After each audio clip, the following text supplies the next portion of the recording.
ኢየሱስ ክርስቶስ ትናንትናም ዛሬም እስከ ለዘላለም ያው ነው። በጌታ ወንድማችሁ ነብይ ሱራፌል ደምሴ ነኝ። የምገኘው በቶሮንቶ ካናዳ ነው። የአምላካችን እግዚአብሔር ስም ለዘላለም የተባረከ ይሁን። እግዚአብሔር ቢፈቅድና ብንኖር አርብና ቅዳሜ በክራይስት ፎርጊቭነስ ሚኒስትሪ የተዘጋጀ ልዩ መንፈሳዊ ፕሮግራም አለ።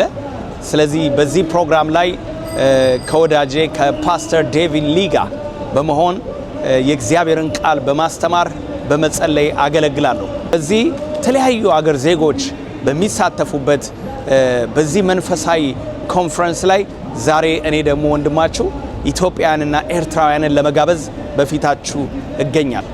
የእንግሊሽ ሰርቪስ ስለሚሆን ሁላችሁም በዚህ በቶሮንቶና ዙሪያ የምትገኙ በሙሉ መታችሁ የበረከቱ ተካፋይ እንድትሆኑ በጌታ በኢየሱስ ክርስቶስ ስም ጥሬን አቀርባለሁ። ኢየሱስ ክርስቶስ ይወዳችኋል።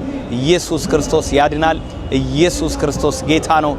ዘመናችሁ የተባረከ ይሁን። ሻሎም Shalom, shalom, shalom everyone, brothers and sisters in Christ. This is Prophet by the grace of God. Friday and Saturday we'll have a conference in Great Toronto area. Pastor David Lee, he's a man of God and we'll serve the Lord together. So I will invite you to this revival conference in Christ Forgiveness Ministry. Come and receive your blessing, your portion in the name of Jesus. Amen.